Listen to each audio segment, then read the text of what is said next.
Hello students, welcome to Rohit teaching point. देखिए, हमने UP board परीक्षा 2023 की तैयारी के लिए अपने चैनल पर फिजिक्स और मैथ की क्लासेट अपलोड करनी शुरू कर दी हैं। और ये जो है वीडियो है हमारा, ये एनसीईआरटी फिजिक्स पार्ट 1 का है। ठीक है, पार्ट 1 के हमने 2-3 वीडियो इससे पहले अपलोड किए हैं, तो वो आप ज़रूर देख लीजिए। और साथ ही हमारे चैनल पर जो एनसीईआरटी मैथ का सलूशन है उसका भी पार्ट चल रहा है, उसमें भी हर चैप्टर के इम्पॉर्टेंट क्वेश्चंस डाले जा रहे हैं। ठीक है, तो आप लगातार हमारे चैनल पर बने रहिए और जो है आप लगातार वीडियो पढ़ते रहेंगे और आप अपनी तैयारी जारी रखिए। ठीक है, पिछले वाले पार्ट में हमने जो पार्ट 1 का जो वीडियो हमने बनाया था पिछला वाला, उसमें हमने वैद्युत द्विध्रुव के कारण उसकी अच्छी स्थिति में किसी बिंदु पर वैद्युत क्षेत्र की तीव्रता का सूत्र प्राप्त किया था।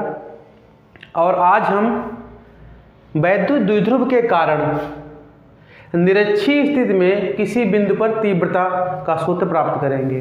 ठीक है, ये दोनों ही फार्मूले बहुत ही इम्पॉर्टेंट हैं और बोर्ड एग्जाम में अक्सर पूछे जाते हैं। ठीक है, हर साल एक किसी न किसी पेपर में ज़रूर आता है। ठीक है, चाहे वो निरक्षीय स्थिति का हो और चाहे वो अच्छी स्थिति का हो।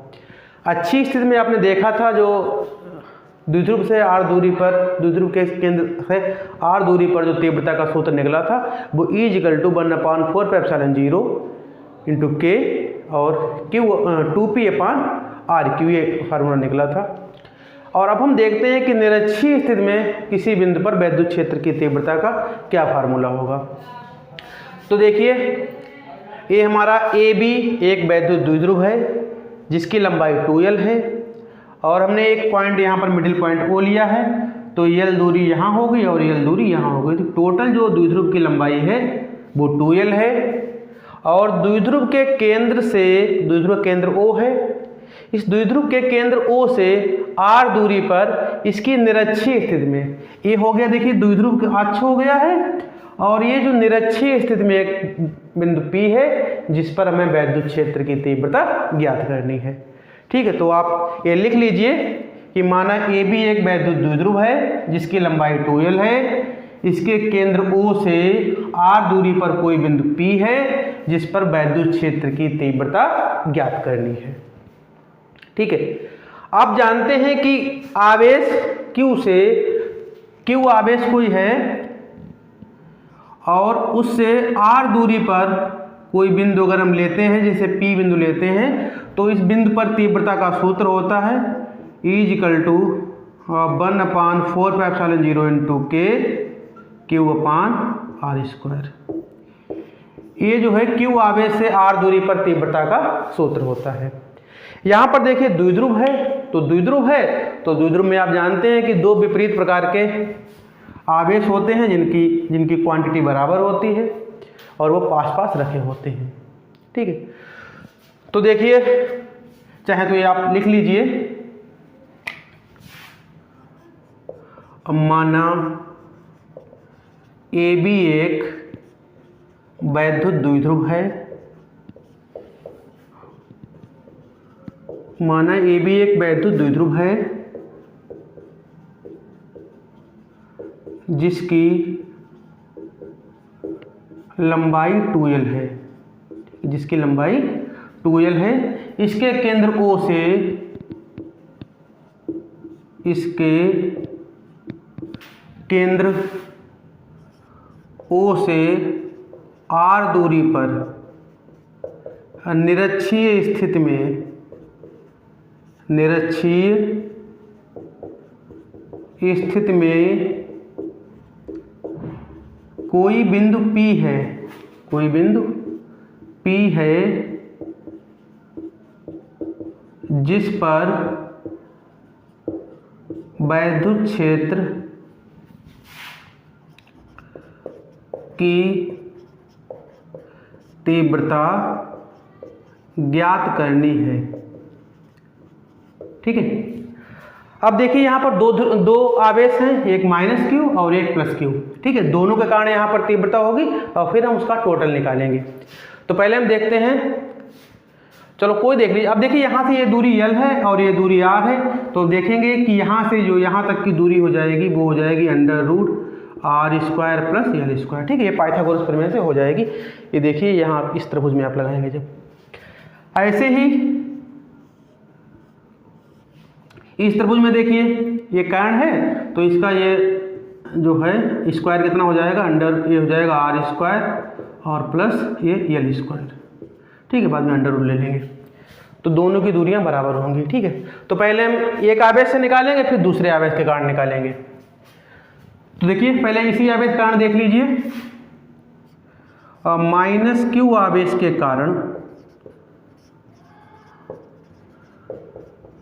कारण बिंदु P पर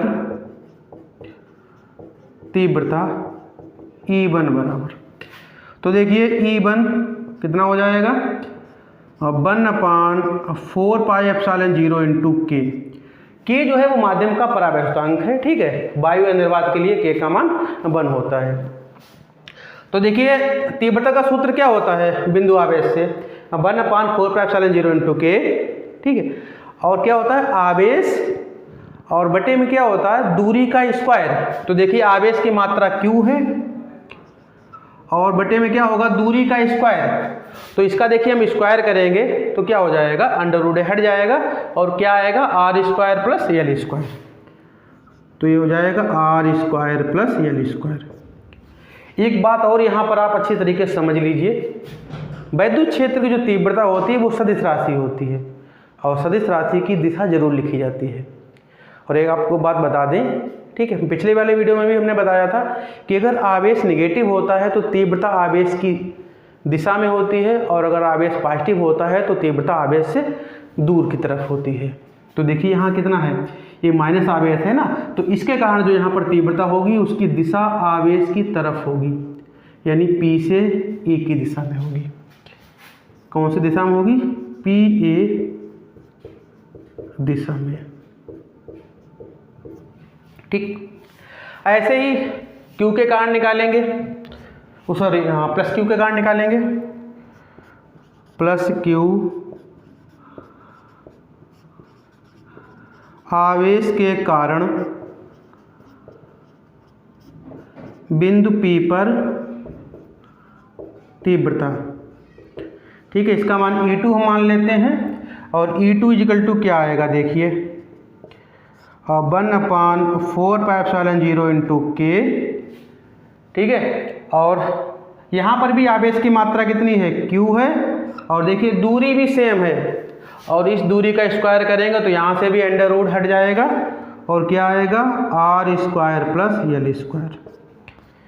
ठीक है, लेकिन यहाँ पर देखिए पॉजिटिव आवेश है, और पॉजिटिव आवेश से जो किसी बिंदु पर तीव्रता निकालेंगे तो तीव्रता की जो दिशा होगी, ठीक है, उसका जो डायरेक्शन होगा वो आवेश से दूसरी तरफ होगा। तो ये इस दिशा में नहीं होगा, ये किस दिशा में होगा, ये जो है इस डायरेक्शन में होगा। ये जो लाइन बनी हुई है, ठीक है, इसी लाइन के दूसरी तरफ होगा। ये है E1 और ये क्या है E2।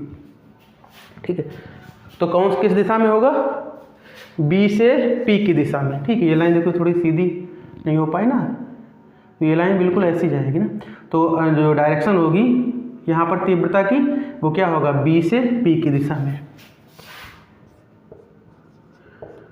BP दिशा में। ठीक, अब देखिए यहाँ पर दो तीव्रताएं आ गई हैं बिंदु P पर, E1 और E2, और इन दोनों का हमें टोटल निकालना है।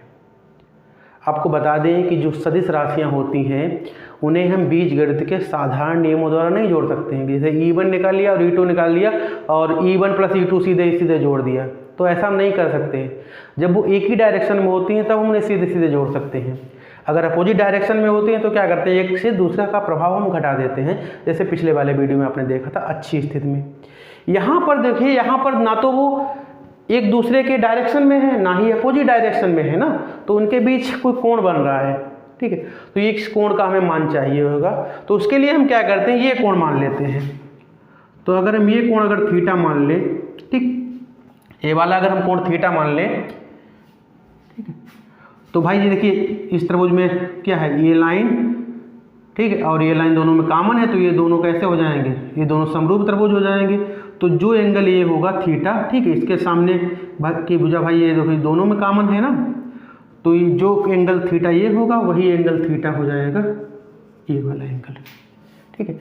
तो ये अगर एंगल थीटा है और ये थीटा है, तो देखिए ये वाला जो कोण बन रहा है वो एक एक्सटर्नल एंगल बहिष्कोण बन रहा है, और बहिष्कोण का जो मान होता है वो दोनों अंतःकोणों के योग के बराबर होता है। तो ये थीटा है, ये थीटा है, तो ये हो जाएगा 2 थीटा, ठीक है।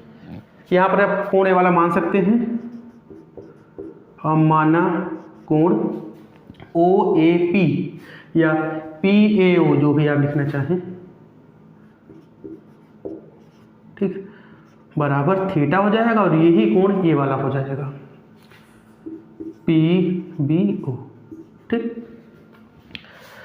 तो देखो E1 और E2 दोनों अपोजिट अलग अलग डायरेक्शन में है, और उनके बीच का कोण कितना है, 2 थीटा है, ठीक है। तो E1 और E2 का अब हमें परिणामी चाहिए है, E1 व E2 का परिणामी E हो तो, ठीक है। देखिए जब सदिशों के बीच का कोण पता हो, दो सदिशें हैं उनके बीच का कोण हमें पता है, तो उनका जो परिणामी होता है उसका सूत्र क्या होता है, ए और बी अगर दो सदिश है उनका परिणामी आर हो, ठीक है। एक सदिश ए है हमारा, ठीक है, और एक सदिश बी है, और इनके बीच का कोण अगर थीटा है, तो इन दोनों का जो परिणामी सदिश होता है आर, उसका सूत्र क्या होता है, आर स्क्वायर इक्वल टू क्या होता है, A square plus B square plus 2ab cos theta. ये जो है सदिशों को जोड़ने का तरीका होता है, जो भी उनके बीच कोण होता है, ठीक है। यहाँ पर E1 और E2 के बीच का कोण कितना है, 2 थीटा है। तो E1 और E2 का हमने परिणामी E माना है, तो E का स्क्वायर क्या हो जाएगा, E स्क्वायर बराबर हो जाएगा E1 square E2 square plus 2E1 E2 और cos 2 थीटा, क्योंकि उनके बीच का कोण कितना है, 2 थीटा है। यहाँ पर एक चीज़ और आप देखिए, E1 और E2 इन दोनों का देखिए क्वांटिटी बराबर है। देखिए जो परिमाण है E1 और E2 का, ये दोनों बराबर है, ठीक है। दिशा अलग अलग है, दिशा अलग अलग, लेकिन इन दोनों का जो क्वांटिटी है वो दोनों बराबर है। तो जब भी हमने क्वांटिटी के रूप में यूज करेंगे तो हम इक्वल यूज कर सकते हैं। तो E1 और E2 दोनों के देखिए परिमाण जो हैं बराबर हैं, E1 व E2 समान परिमाण के हैं,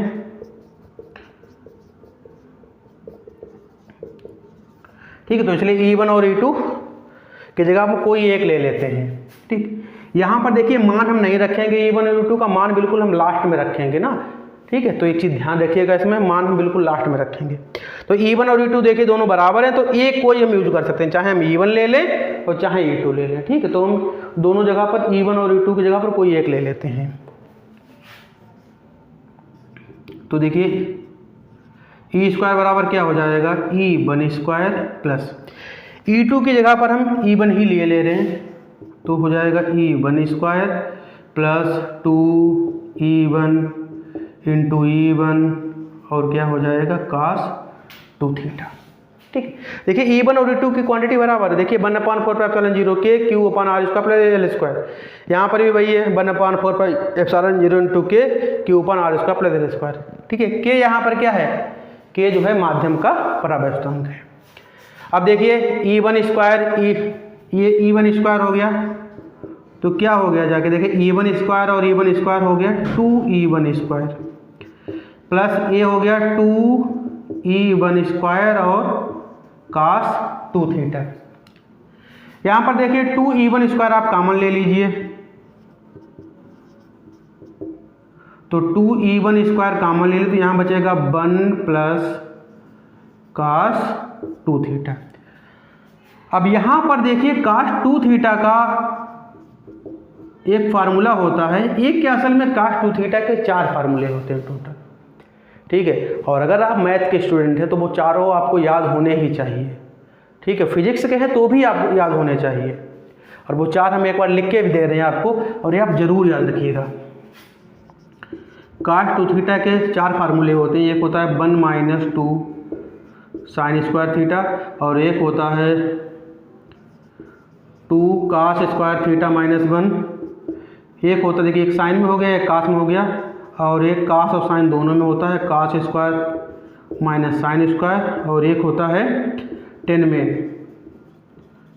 1 minus 10 square theta upon 1 plus 10 square theta. एक कास 2 थीटा के 4 जो है फार्मूले होते हैं। ये 2 फार्मूले हम अक्सर यूज करते हैं वहाँ पर जहाँ पर हमें 1 कैंसिल करना हो। ठीक है, जैसा 1 कैंसिल करना हो उसी के अकॉर्डिंग हम यूज कर लेते हैं। ठीक है, बाकी ये 2 और भी फार्मूले ये भी पता होने चाहिए। कास 2 थीटा के 4 फार्मूले होते हैं ये। ठीक है, बहुत ही इंपॉर्टेंट है, अक्सर यूज होते हैं, तो ध्यान रखिएगा। यहाँ पर देखिए 1 प्लस का है तो हमें ऐसा यूज करना होगा 1 माइनस का आ जाए तो वो कैंसिल हो जाएगा। तो देखिए ये वाला फार्मूला हम यूज कर लेंगे कास 2 थीटा की जगह पर। तो ये हो जाएगा 2 कास स्क्वायर थीटा माइनस 1। ठीक है, 1 से ये 1 कैंसिल हो जाएगा, तो ई स्क्वायर बराबर क्या आ जाएगा 2e1 स्क्वायर, और अंदर बचेगा 2 कास स्क्वायर थीटा। ठीक है, 2 से अंदर गुणा कर लीजिए तो क्या आ जाएगा 2 दूनी 4 e1 स्क्वायर और कास स्क्वायर थीटा। ये देखिए ई स्क्वायर का मान है तो हमें किसका मान चाहिए, ई का मान चाहिए ना। तो आप दोनों तरफ वर्गमूल ले लीजिए, तो ये स्क्वायर है तो यहाँ हो जाएगा ई बराबर 4 का स्क्वायर रूट हो जाएगा 2, ये हो जाएगा, यहाँ से स्क्वायर हट जाएगा, यहाँ से भी स्क्वायर हट जाएगा, तो ई बराबर हो जाएगा 2e1 कास थीटा। अब हम सबके मान निकालेंगे। ठीक है, ये मिटा दिए, आप नोट जरूर कर लेना।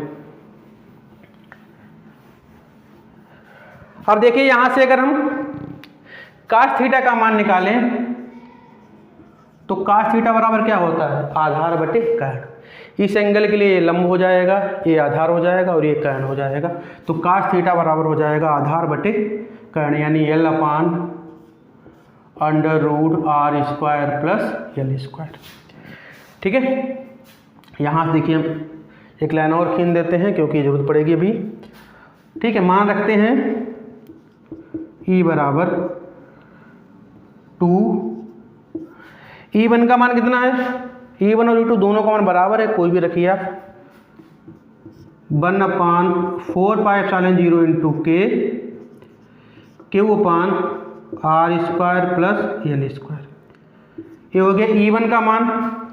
आगे कास थीटा का मान कितना है, कास थीटा का मान है L upon under root R square plus L square. ठीक, तो देखिए यहाँ पर ये बराबर क्या हो जाएगा, जो हमारी आदत पड़ी है वही लिखते हैं। 1 अपान 4πε0 इंटू के अलग कर लिया हमने, और ये 2QL ये हो जाएगा 2QL।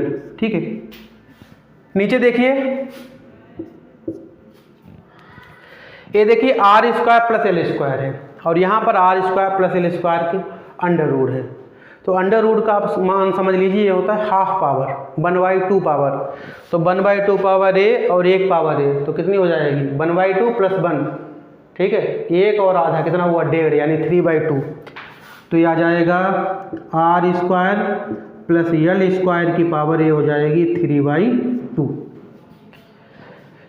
ठीक है, अब यहाँ पर देखिए जो यल है, यल जो है द्विध्रुव की लंबाई हाफ लंबाई होती है और द्विध्रुव के बीच की लंबाई भी बहुत कम होती है, तो यल का मान बहुत कम होगा और जब उसका स्क्वायर करेंगे तो बहुत ही ज़्यादा कम हो जाएगा आर की तुलना में। तो देखिए यल का जो मान है वो आर से बहुत ज़्यादा छोटा होता है। ठीक है, तो यल स्क्वायर का मान बहुत ही कम होगा, तो उसे लगभग हम 0 मान लेते हैं। तो यहाँ पर यल स्क्वायर इक्वल टू 0 रख दीजिए, तो क्या आ जाएगा ई बराबर 1 अपान 4πε0 इंटू के, और यहाँ हो जाएगा 2QL और एल स्क्वायर 0 कर दीजिए, तो आर स्क्वायर की पावर आ जाएगी 3/2। ठीक, यहाँ और थोड़ा देख लीजिए। अब देखिए यहाँ पर स्क्वायर के ऊपर घात है ना, घात के ऊपर घात है तो घातों की गुणा होगी, तो 2 की गुणा हो जाएगी 3/2 से। तो देखिए ई बराबर आ जाएगा ये 1 अपान 4πε0 इंटू के, यहाँ हो जाएगा 2QL। ठीक, और नीचे हो जाएगा आर। देखिए ये स्क्वायर करेंगे, स्क्वायर की पावर 3/2, यहाँ देखिए यहाँ बता रहे हैं इसकी पावर 3/2 है ऐसे। तो जब घात के ऊपर घात होती है तो उनकी गुणा होती है ना, तो ये हो जाएगा 2 की गुणा हो जाएगी 3/2 से ऐसे। तो ये 2 से 2 कैंसिल हो जाएंगे, r की पावर कितनी आ जाएगी 3 आ जाएगी। ठीक है, तो ये चीज़ ध्यान रखिएगा। तो यहाँ पर आ जाएगा 2QL/r³। अब देखिए 2QL जानते हैं, 2QL क्या होता है, वो P के बराबर होता है, पिछले वाले वीडियो में आपने देखा होगा। तो 2QL = क्या होता है, P होता है। ठीक है, तो ये हो जाएगा E बराबर आ जाएगा 1/4πε0 K, और ये हो जाएगा P/r³।